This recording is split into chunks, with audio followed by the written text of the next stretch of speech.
नमस्कार दोस्तों, मैं रीना एक बार फिर हाजिर हूं आपके पसंदीदा कार्यक्रम लेकर, जिसका नाम है बातें करियर की। हमारी टीम की कोशिश रहती है कि हम आपके करियर से जुड़ी हुई हर बात आप तक पहुंचाएं। कौन सा करियर क्यों है, बेहतर एक्सपर्ट्स के जरिए हर बार हम आपको बताते हैं। हर बार की तरह इस बार भी हम आपके लिए लेकर आए हैं कुछ नए और इंडस्ट्री रिलेटेड करियर ऑप्शन। देर किस बात की, तो आइए कार्यक्रम की शुरुआत में सबसे पहले देखते हैं हाइलाइट्स। जानेंगे डिजाइनिंग के क्षेत्र में उपलब्ध करियर ऑप्शंस, विस्तार से जानेंगे डेंटल साइंस के बारे में, मिलेंगे करियर एक्सपर्ट से और देखेंगे रोजगार समाचार। वाले दशक में 109 मिलियन कुशल कार्यबल की जरूरत पड़ने वाली है।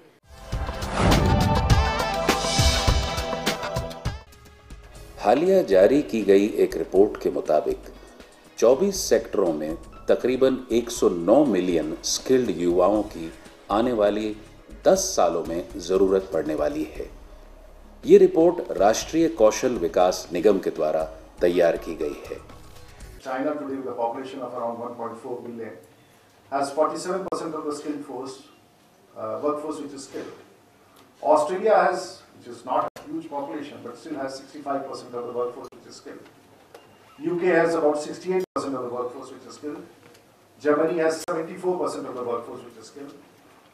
And South Korea has 96% of the workforce which is skilled. And if someone has to get back home and study the economy of South Korea, you must immediately correlate the skilled manpower there and the growth of that country in the last 30 years. And you will need no more examples to explain why it is important.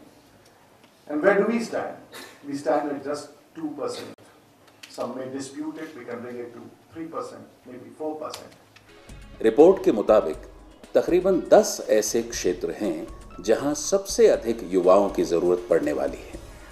सन 2022 तक auto और auto से जुड़े sector में तकरीबन 14 million jobs create हो सकते हैं। वहीं ब्यूटी और वेलनेस सेक्टर में भी 14 मिलियन जॉब्स होंगे। इसी तरह फूड प्रोसेसिंग सेक्टर में 11 मिलियन, रिटेल सेक्टर में 55 मिलियन, हैंडलूम और हैंडीक्राफ्ट सेक्टर में 17 मिलियन, पर्यटन में तकरीबन 13 मिलियन, रियल एस्टेट में 76 मिलियन, टेक्सटाइल सेक्टर में करीब 21 मिलियन जॉब आ सकते हैं।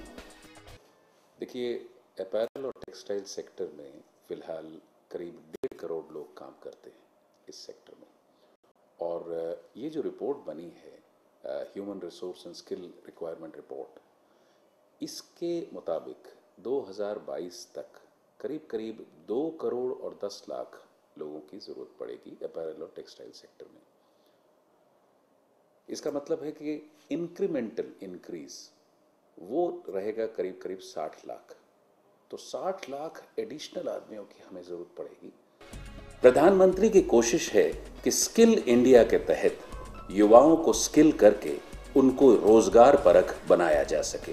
भारत जैसे देश में लाखों लोगों को स्किल और कौशल विकास के लिए आवश्यकता पड़ने वाली है। अनेक सेक्टर्स में जिनमें सिर्फ ट्रेनिंग या सिर्फ एजुकेशन उपलब्ध है, उसको दूसरे पड़ाव तक ले जाना ज़्यादा आवश्यक है। तो ऐसे एरियाज़ को आइडेंटिफाई करने की ज़रूरत है जिनमें हम कौशल विकास के लिए आइडेंटिफाई कर सकें। किसानों का मुख्य आधार कृषि तो है, लेकिन उसके साथ साथ एक बहुत बड़ा आधार पशुपालन है, जिसमें स्किल डेवलपमेंट के साथ बहुत अधिक सुधार हो सकता है। दूसरी बात, ये फलों के पेड़ों का उत्पादन, इसमें बहुत ज़रूरी है स्किल डेवलपमेंट, उसके बिना अधूरा रहता है ज्ञान। और उसमें हम विभिन्न मौसमों में विभिन्न प्रकार की प्राकृतिक आपदाओं से सामना करने के तरीके अगर स्किल सीख लेते हैं तो किसान बहुत कुछ बच जाएगा। जितना किसान अपने खेती पर से पूर्ण निर्भरता कम होगी, किसान समृद्ध होगा। अगर आप में हुनर है तो कड़ी मेहनत करके स्किल्ड होकर आप भी अपना भविष्य उज्जवल कर सकते हैं। डिजाइनिंग की दुनिया के बड़े नाम जैसे मनीष मल्होत्रा, रितु कुमार हमें बड़े प्रभावित करते हैं। आप भी चाहते होंगे कि इनकी तरह कुछ अलग हटकर करना। आपके इसी सपने को पूरा करने के लिए हम लेकर आए हैं ये सेगमेंट, जिसमें हम आपको बताएंगे डिजाइनिंग के विभिन्न कोर्स के बारे में। आइए देखते हैं करियर मंत्रा। हम सब में एक कलाकार छुपा होता है। आर्ट, क्राफ्ट, ड्राइंग, स्केचिंग हम सब का पसंदीदा सब्जेक्ट हो सकता है और अक्सर आर्ट या डिजाइनिंग हमको रोचक भी लग सकते हैं। लेकिन क्या आपने कभी सोचा है आर्ट या डिजाइनिंग में भी एक सफल कैरियर बनाया जा सकता है? हमारे समाज में ये आम धारणा रही है कि कला के क्षेत्र में रोजगार के अवसर बेहद कम हैं और इसमें कैरियर बनाना खासा मुश्किल काम है। हालांकि पिछले कुछ सालों में लोगों की इस सोच में बदलाव देखा जा रहा है। अब डिजाइनिंग से जुड़े कुछ कैरियर ऑप्शंस युवाओं में खासा पसंद किए जा रहे हैं। कपड़ा और परिधान में दुनिया के शेयर बाजार में 63% भारत का है। भारत दुनिया में दूसरा सबसे बड़ा कपड़ा निर्माता देश है। घरेलू भारतीय कपड़ा बाजार की कीमत आज $25 बिलियन है। Fashion industry in India grow a lot because consumer experience grow a lot as well. More shops, retailers, vendors are opening shops and business in India. So the scope for a fashion designer change these days. This is not only small boutiques but also big chains. And a lot of opportunities are available now in India. Interior designing में होता है study of spaces, जगह की, relationship of spaces, that is अगर हम कोई space design कर रहे हैं, क्या फंक्शन है उसका, उस फंक्शन के साथ हम डिज़ाइन करते हैं।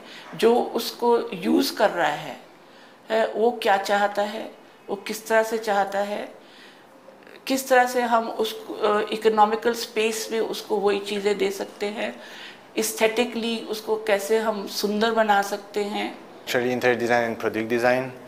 So it's about create space inside building or product furniture also.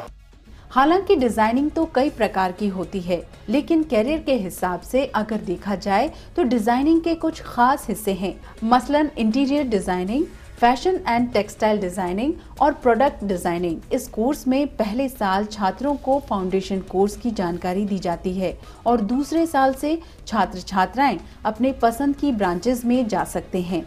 Foundation में सारे स्टूडेंट्स एक साथ हैं, जो जिनको इंटीरियर्स चाहिए वो भी इसी बैच में, फैशन में, ग्राफिक्स में, सब एक साथ। और इस ईयर के बाद सब दूसरे बैचेस में जाएंगे। जिनको इंटीरियर्स चाहिए वो इंटीरियर्स में जाएंगे, जिसको ग्राफिक्स चाहिए ग्राफिक्स में, और जिसको फैशन उनको फैशन में। जो फाउंडेशन कोर्स है वो सबके लिए एक है, कोई भी, क्योंकि बेसिक्स जो होते हैं डिज़ाइनर के वो सेम होते, चाहे वो प्रोडक्ट डिज़ाइनर बने, इंटीरियर, ग्राफिक या फैशन। सो एक साल तो हम इनको स्किल्स सिखाते हैं, क्रिएटिविटी सिखाते हैं, किस तरह से क्रिएटिवली थिंक करना है वो, and it is very art based, क्योंकि जो आर्ट है वो सारे डिज़ाइन की मदर है। अगर आप क्रिएटिव हैं और किसी भी सिचुएशन में कुछ नया सोचने और कुछ नया करने का जज्बा रखते हैं तो आप डिजाइनर का कैरियर चुनकर नाम और पैसा दोनों कमा सकते हैं। एक अच्छे डिजाइनर की पहचान होती है कि वो हमेशा समस्या का हल ढूंढने की कोशिश करता है। Graphic design course is extremely interesting actually. A lot of companies today looking for new graphic designers. So this industry change a lot and is really based on user experience. जब आप किसी चीज़ को सिंप्लीफाई करके design करते हो, हाँ, और उसको मास में भेजना होता है और बेसिकली उसमें कोई मीनिंग होना चाहिए, हाँ, और कोई मैसेज कन्वे करना चाहिए, तो और जितना सिंप्लीफाई करके आप डिज़ाइन बना सकते हो और उसको डिस्प्ले करना पूरा। आउट ऑफ बॉक्स थिंकिंग और क्रिएटिविटी के सहारे आप एक मशहूर डिजाइनर बन सकते हैं। बस आपके मन में सच्ची लगन और कड़ी मेहनत करने का जज्बा हो।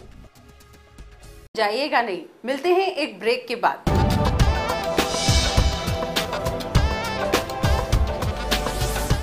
तेरे अंदर तेरी मंजिल, तेरे अंदर तेरे रास्ते, तेरी किस्मत तेरे हाथों, चुन ले अपना सफर सफर। तेरा हुनर हुनर, तेरी कदर कदर, तेरा हुनर हुनर, तेरी कदर कदर। अपने हाथों की गर्मी से सूरज सुनहरा रोशन कर ले, मौके चल के खुद आएंगे। जाएगा तू जिधर जिधर, जाएगा तू जिधर जिधर। सैकड़ों कोर्सेज में से मैंने चुना अपना मनपसंद कोर्स। अब आप भी चुनिए सफलता की राह। मिस कॉल दीजिए 08800055555 पर। हुनर है तो कदर है। Giant in telecom infrastructure.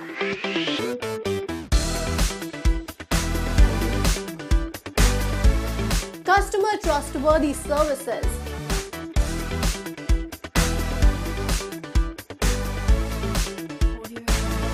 24/7 operations all over India. We are the Frontline Group.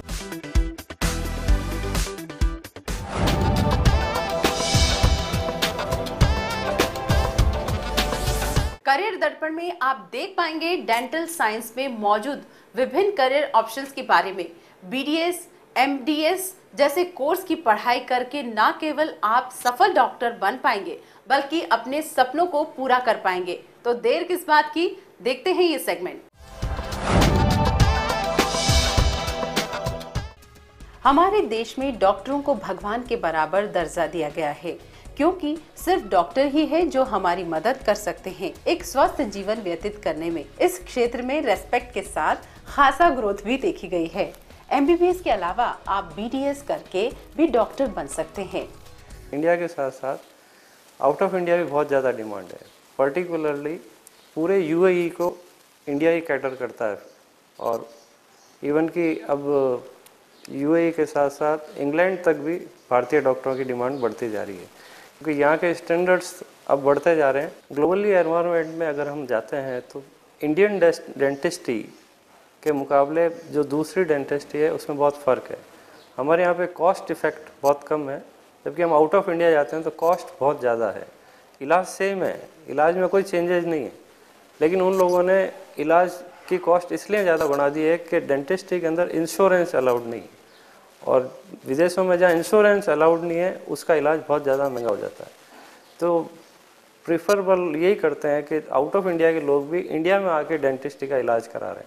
आज की सिनेरियो में BDS स्टूडेंट्स के लिए इंडिया में बहुत ही अच्छा स्कोप है, क्योंकि जो पॉपुलेशन है इंडिया का और का जो अवेलेबिलिटी है वो बहुत ही स्क्यूड है when you compare to countries like US हो या अदर डेवलप्ड कंट्रीज़। यहाँ पे रिक्वायरमेंट बहुत ज़्यादा है डेंटिस्ट का, क्योंकि पॉपुलेशन जो इंडिया का है उनको डेंटल ओरल हेल्थ जो है मुंह संबंधित जो भी बीमारियाँ हैं उनका ट्रीटमेंट प्रॉपर तरीके से मिल नहीं रहा है। बेसिकली जो भी डेंटिस्ट है थोड़ा सा शहरी इलाके में है, जो रूरल पॉपुलेशन है या बेसिक जो स्ट्रेंथ ऑफ इंडिया है उनको अभी भी डेंटल ट्रीटमेंट मिल नहीं रहा है। MBBS की तरह BDS यानी बैचलर्स ऑफ डेंटल साइंस 5 साल का कोर्स होता है, जिसमें 4 साल की एकेडमिक और 1 साल की इंटर्नशिप होती है। कोर्स को करने के लिए ये जरूरी है कि आपने 10+2 फिजिक्स, केमिस्ट्री और बायोलॉजी से पास कर रखी हो। 12वीं पूरा होने के बाद आप विभिन्न परीक्षा दे सकते हैं और रैंक अनुसार कॉलेज का चयन कर सकते हैं। मेडिकल के क्षेत्र में होने वाले एग्जाम्स हैं CBSE all India pre medical test, BHU all India pre medical test, DU medical dental entrance test, AFMC entrance exam. 10+2 के बाद बहुत सारी हमारे पास ऑप्शंस होते हैं मेडिकल साइड में आने के लिए, MBBS और BDS के लिए। BDS के लिए स्पेसिफिकली मैं इसलिए कहूँगा कि बच्चों को आना चाहिए, क्योंकि आज की डेट में इंडिया में ऑलमोस्ट 80 to 90% बच्चों को, या आप पॉपुलेशन में देखो डेंटल केरीज है, दांतों में कीड़ा लगा हुआ है। 60 to 70% लोगों में मसूड़ों की प्रॉब्लम है। तो उस चीज़ को कम करने के लिए हमारे पास डॉक्टर्स ज़्यादा से ज़्यादा होने चाहिए। क्लिनिक्स में बच्चे 3rd ईयर से आते हैं, 3rd ईयर फाइनल ईयर 2 साल है जो उनको अच्छे से सिखाया जाता है, और फाइनल ईयर इंटर्नशिप में उनको अच्छे से प्रैक्टिस की जाती है। जो हम ऑर्गेनाइज करते हैं उनको अलग अलग तरीके के पेशेंट्स पिक करने के लिए। कॉलेज में नहीं आ पाते पेशेंट्स, तो हम उनके डोर पे जाकर ट्रीटमेंट करते हैं। बच्चों को फ़ायदा ये रहता है कि उन डिफरेंट टाइप्स ऑफ ट्रीटमेंट्स मिलते हैं करने को, पेशेंट्स मिलते हैं, और पेशेंट्स को हैंडल कैसे, टैकल कैसे करना, वो उनको अपॉर्चुनिटी मिलती है। मेडिकल के क्षेत्र में हर पढ़ाई मेहनत और लगन मांगती है। चाहे MBBS हो या BDS, आपको सिंसियर होकर पढ़ना होगा, क्योंकि इस कोर्स में आपको पूरी ह्यूमन एनाटॉमी से लेकर मेडिसिन वगैरह जैसे सब्जेक्ट्स पढ़ाए जाते हैं। BDS के बाद आपके पास मास्टर्स और PhD जैसे ऑप्शंस भी खुले हैं। 3rd ईयर से हमारा सब्जेक्ट आता है पब्लिक हेल्थ डेंटिस्ट्री का। उसमें हम लोगों को बच्चों को पूरा अवेयर करते हैं कि हमारी डेंटिस्ट्री में क्या क्या फैसिलिटीज़ हैं। कैंप्स ऑर्गेनाइज किए जाते हैं, बल्कि एक ट्रीटमेंट कैंप होता है, एक स्क्रीनिंग कैंप। ट्रीटमेंट में हम गाँव में जाकर, स्कूल्स में जाकर अलग अलग जगह कैंप्स लगा, ट्रीटमेंट कैंप सारा फ्री ऑफ कॉस्ट होता है। मेडिकल से जुड़े सारे क्षेत्र बहुत ही गंभीर हैं, क्योंकि इसमें लापरवाही करना किसी की जान पर भारी पड़ सकता है।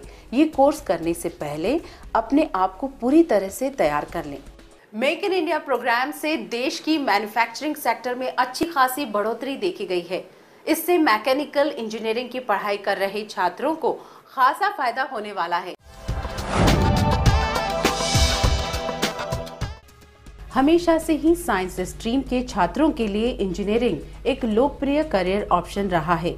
जैसा कि आप सभी जानते हैं, इंजीनियरिंग की कई शाखाएं हैं, जैसे इलेक्ट्रिकल, सिविल, कंप्यूटर साइंस आदि। हर ट्रेड की अलग पढ़ाई और ग्रोथ है। कई सारी उपलब्ध शाखाओं में से एक है मैकेनिकल इंजीनियरिंग, जिसे चुनकर आप इस क्षेत्र में सफलता पा सकते हैं। जो युग है, टेक्नोलॉजी का युग है, टेक्निकल का स्वर्ण युग है, और इस समय इंजीनियरिंग की जितनी ज़्यादा संभावनाएं हैं वो अन्य किसी क्षेत्र में नहीं है। एज ए इंजीनियर हमने सोचा कि हमें कुछ इनोवेटिव करना चाहिए, like we are the future of innovations. तो हम चाहते हैं कि कुछ हम अगर इंजीनियरिंग कर रहे हैं तो कुछ अच्छा नया करें। तो इसीलिए हमने एक आइडिया आया हमारे अंदर, एक क्योंकि इवेंट भी ऑर्गेनाइज होती है, ऐसे ही इंडिया एक ऑर्गेनाइज करती है इवेंट, तो हमने सोचा कि हमें भी पार्टिसिपेट करना चाहिए और जो हमारे अंदर काबिलियत है उसको दिखाना चाहिए। तो इसीलिए हमने ये कार बनाई। हमने पहले एक टीम बनाई, जो टीम में हमारे 25 मेंबर्स थे, जो कि बहुत ही ज़्यादा इनोवेटिव और काम के लिए बहुत ही ज़्यादा चाहते थे वो भी कुछ करना। तो when the like mindeds come together, तो हमने एक नया एक कार बना दिया इसे। देश में मेक इन इंडिया के आगमन से मैन्युफैक्चरिंग सेक्टर में काफी वृद्धि हो रही है। मेक इन इंडिया की रिपोर्ट के मुताबिक देश के सकल घरेलू उत्पाद में मैन्युफैक्चरिंग का योगदान 15.24% है। ये सेक्टर 6 लाख से अधिक लोगों को रोजगार प्रदान करता है। विनिर्माण क्षेत्र अर्थव्यवस्था का 30% है। अभी तकरीबन $50 बिलियन भारतीय मैन्युफैक्चरिंग प्रोडक्ट का निर्यात होता है। मैन्युफैक्चरिंग सेक्टर में आए उछाल के कारण मैकेनिकल इंजीनियरिंग की नौकरी में खासी बढ़ोतरी होगी और युवाओं को अच्छे पैकेज पर जॉब मिल सकेगी। आज की डेट में भारत का रोल विश्व में नंबर 1 है। आप विदेशों में सबसे ज़्यादा, अगर भारत के सब इंजीनियर्स जो हैं, आपको अमेरिका और कहीं भी किसी भी देश में चले जाएं, भारत के जो हमारे इंजीनियर्स हैं प्रमुखता के उस पर वर्क कर रहे हैं। और अदर्स जो मल्टीनेशनल कंपनीज़ हैं, मैक्सिमम से मैक्सिमम जो वहाँ पर इंजीनियर्स हैं और जो प्रबुद्ध जगह हैं, वो आपको भारत के ही मिलेंगे। भारत का बहुत स्पेशल रोल इसलिए और बढ़ जाता है कि जो अभी जो कल्चर डेवलप किया है माननीय मोदी जी ने, उससे ये निकलता है कि स्किल डेवलपमेंट के साथ साथ एक हमें विशेषता के अनुसार उस पर्टिकुलर सब्जेक्ट के अनुसार चाहिए। आजकल हर देश की मेन जो पावर है बढ़ने की है वो टेक्नोलॉजी है। अगर टेक्नोलॉजी में कोई देश सक्षम है तो वो किसी भी देश को, बाकी देश को बीट कर सकता है। आज मैंने अपनी फील्ड में इतनी चीज़ें सीखी हैं और कि मैं आगे आराम से अपने देश को ले जा सकता हूँ। ना कि मैं एक ही जगह, बल्कि मैं हर अलग अलग फील्ड में सोच सकता हूँ। इंजीनियरिंग का दूसरा नाम इनोवेशन है, यानी आपको इस क्षेत्र में आकर अपनी अभिनव सोच रखनी होती है और निरंतर कुछ नया क्रिएटिव करते रहना है। मैकेनिकल इंजीनियरिंग में थ्योरी के साथ साथ प्रैक्टिकल सब्जेक्ट भी अहम भूमिका निभाते हैं। इंजीनियरिंग कॉलेज की भूमिका यही होना चाहिए कि बच्चे इनोवेशन और रिसर्च पर ध्यान दें और इस प्रकार के अपनी अपनी जो उनकी ब्रांचेज हैं उसमें ऐसे कार्य करें जो सोसाइटी और राष्ट्र और समाज के लिए लाभप्रद हो। समय समय पर एक्सपर्ट लेक्चर सीरीज़ ऑर्गेनाइज की जाती है जिसमें कि इंडस्ट्रीज़ के एक्सपर्ट्स और जो हमारे संस्थान हैं देश के माने हुए IIT, IIM, वहाँ के एक्सपर्ट आते हैं, बच्चों को मोटिवेट करते हैं। उन्होंने जो कार्य किया अपनी फील्ड में उसको बताते हैं स्टूडेंट्स को, इससे वो बच्चे भी मोटिवेट होते हैं, कैटेलाइज होते हैं। इसके अलावा इंडस्ट्रियल विजिट पे हम बहुत ज़्यादा जोर देते हैं, जैसे बच्चे वहाँ जाके समझते हैं अपने ब्रांच के कि वहाँ कैसे काम किया जा रहा है, कैसे करना चाहिए। इस थ्योरी और प्रैक्टिकल के अलावा उसको तो हम स्ट्रिक्टली फॉलो करते हैं जो सिलेबस है।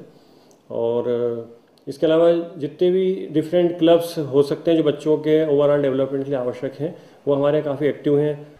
अगर आपको मशीनों से लगाव है और आप कुछ इनोवेटिव करना चाहते हैं तो मैकेनिकल इंजीनियरिंग हो सकता है आपके लिए बेहतरीन ऑप्शन। मिलते हैं एक ब्रेक के बाद।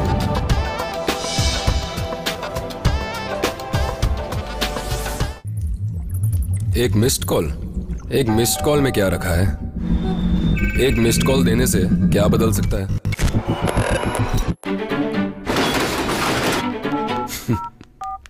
एक मिस्ड कॉल देने से आंखों की मायूसी चमक में बदल सकती है। हेलो और उम्मीदें वो शायद पक्के इरादों में। एक मिस्ड कॉल देने से नए रास्ते खुल सकते हैं। जिंदगी का नजरिया बदल सकता है, घर वालों का रवैया बदल सकता है और लोगों की नजरें भी, और आने वाला कल भी। हमारी तरह अपना मनपसंद कोर्स चुन चलिए सफलता की राह पर। मिस्ड कॉल दीजिए 088-000-55555 पर। हुनर है तो कदर है। Giant in telecom infrastructure.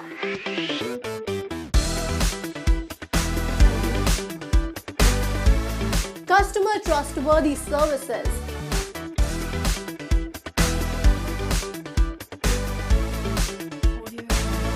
(24/7) operations all over India. We are the Frontline Group.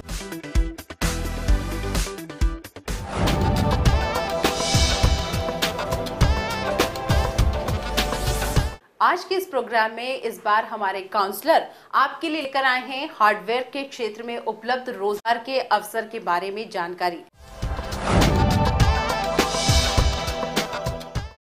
Computer के आविष्कार ने सिर्फ हमारे काम को ही आसान नहीं किया है, बल्कि हमारे लिए रोजगार के नए दरवाजे भी खोले हैं। हार्डवेयर और नेटवर्किंग दोनों में बेहतरीन स्कोप इस क्षेत्र में युवा के लिए मौजूद है। जानकारों की माने तो चिप लेवल ट्रेनिंग इस वक्त खासा आकर्षण वाला करियर ऑप्शन बना हुआ है। तो क्या है चिप लेवल ट्रेनिंग, जानेंगे हमारे काउंसलर से। चिप लेवल का मतलब है एक एक चिप से होके करंट का जाना, प्रोसेस होना, यानी एक सिग्नल एक जगह से दूसरे जगह जा रहा है तो वो किसी न किसी चिप के थ्रू जा रहा है। हर चिप का फंक्शन है। तो चिप लेवल टेक्नोलॉजी का मतलब है कि एक एक काम को किस स्टेप से होना, कहाँ कहाँ जाना और फिर स्क्रीन तक आना। जैसे कंप्यूटर का स्क्रीन है तो रिजल्ट हमें वहाँ देखना है, प्रिंटर पे देखना है, तो रिजल्ट जब आएगा तो किन चिप से होता हुआ। तो ये पूरा का पूरा कंप्यूटर, नेटवर्किंग, रोबोटिक्स या घर का टेलीविज़न की बात करें, ये सब छोटे छोटे चिप से मिलके बने हैं और इनके अंदर सॉफ्टवेयर प्रोग्राम है। तो इन्हीं को कहते हैं चिप, यानी छोटे छोटे पार्ट, यानी सिलिकॉन टेक्नोलॉजी। इस हार्डवेयर कोर्स की ट्रेनिंग करने के लिए आप किसी भी हार्डवेयर और नेटवर्किंग कॉलेज में दाखिला ले सकते हैं। क्लासेस में पूरा कंप्यूटर हार्डवेयर पढ़ाया जाता है और चिप लेवल ट्रेनिंग को डिटेल में सिखाया भी जाता है। अच्छी जगह से ट्रेनिंग लें, जहां लेटेस्ट ट्रेनिंग हो और पूरा दिन रुक के ट्रेनिंग करें, तभी जाके वो चीज़ों को सीख सकते हैं। ये बहुत इम्पॉर्टेंट है। यानी डिमांड बहुत ज़्यादा है, स्किल को सीखने की ज़रूरत है कि हम कहाँ से सीखें, कैसे सीखें। लोग अक्सर शॉर्टकट रास्ता अपनाते हैं कि मैं 1 महीने का कोर्स करता हूँ, 3 महीने का, और मैं इंजीनियर बन गया। असंभव, इम्पॉसिबल है इस लाइन के अंदर। क्योंकि देखिए, जब तक हम इसमें ज़्यादा उतरेंगे नहीं गहराइयों तक, ज़्यादा अपने हाथ से, क्योंकि देखिए सारा काम हाथ का है, जितनी टेक्निकल काम है सब हाथ का है, और ये हाथ के काम में किसी तरह का भी एक समझ लीजिए कि कमजोरी नहीं चलेगा। क्योंकि आपको हर चीज़ पता है तभी आप कर सकते हैं, अगर नहीं पता है तो आप सक्सेसफुल नहीं हो सकते। इसलिए इसके अंदर डूबना बहुत ज़रूरी है, और वो भी संपूर्ण भावना के साथ कि मेरा ये काम है, पैसा आए ना आए मुझे अपना काम करना है। चिप लेवल में भविष्य बनाने के इच्छुक छात्रों के लिए ये एक खुशी की बात है कि इस क्षेत्र में सुनहरे अवसर और ग्रोथ दोनों बहुत हैं। आप ट्रेनिंग से शुरुआत करके बहुत ऊपर तक जा सकते हैं। इतना ही नहीं, आप खुद का काम शुरू करके एंटरप्रेन्योर भी बन सकते हैं।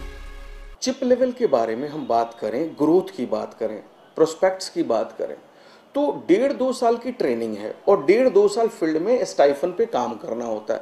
यानी आज एक बच्चा 2015 में शुरू करता है तो आज से 5 साल बाद, 6 साल बाद एक बहुत अच्छे पोस्ट पे होता है, और वो इतने अंदर उसके अंदर खुद ही स्किल डेवलप हो जाती है, इतना अच्छा वो करने लग जाता है कि आगे चल के वो दूसरों को रोजगार देने के लायक बन जाता है। यानी वो खुद तो एंटरप्रेन्योर बन ही रहा है, लेकिन साथ ही साथ वो और 10 लोगों को रोजगार दे रहा है। तो ये एक सारी चीज़ें ये बताती हैं कि एक स्टूडेंट जब इन चीज़ों को करता है तो रोजगार के अवसर उसके लिए तो हैं, लेकिन वो और लोगों को भी रोजगार देने लग जाता है। तो एक अपने आप में संभावनाएं इतनी ज़्यादा है कि लोगों की कमी है आज। हार्डवेयर और नेटवर्किंग के फील्ड में रुचि रखने वाले युवा चिप लेवल का कोर्स करके भविष्य की शुरुआत कर सकते हैं। बस आप ये याद रखें कि आपको कड़ी मेहनत करने की जरूरत पड़ेगी। देर किस बात की, आइए देखते हैं एम्प्लॉयमेंट न्यूज। पोस्टल असिस्टेंट की भर्ती के लिए प्रक्रिया चालू है। अगर आप आवेदन करने के इच्छुक हैं तो 5 मई 2015 से पहले आवेदन करें। अधिक जानकारी या ऑनलाइन अप्लाई करने के लिए इसकी वेबसाइट पर जाएं। काशी गोमती संयुक्त ग्रामीण बैंक विभिन्न पदों के लिए आवेदन स्वीकार करता है। ऑफिसर और ऑफिस असिस्टेंट के पद के लिए योग्यता पद अनुसार मांगी है। इस रिक्ति के लिए अंतिम तिथि 6 मई 2015 है। अधिक जानकारी के लिए इसकी वेबसाइट पर जाएं। एयरपोर्ट अथॉरिटी ऑफ इंडिया विभिन्न पदों के लिए आवेदन स्वीकार करता है। मैनेजर और जूनियर एग्जीक्यूटिव के पद के लिए योग्यता पद अनुसार है। अधिक जानकारी या ऑनलाइन आवेदन करने के लिए 11 मई 2015 से पहले दी गई वेबसाइट पर जाएं। आप हमें ईमेल्स जरूर करें, इससे हमें अपने कार्यक्रम को और बेहतर बनाने में मदद मिलती है। हमारा ईमेल आईडी है bckdnews@gmail.com। आप हमें हमारे फेसबुक पेज पर भी फॉलो कर सकते हैं। एपिसोड को दोबारा देखने के लिए आप हमारे यूट्यूब पेज पर भी जाकर सब्सक्राइब कर सकते हैं। आज के कार्यक्रम में बस इतना ही। अगले हफ्ते फिर होगी मुलाकात नए करियर ऑप्शंस के साथ। तब तक के लिए हमारी पूरी टीम को दीजिए इजाजत। इस कार्यक्रम के प्रायोजक थे हुनर है तो कदर है। We are the Frontline Group.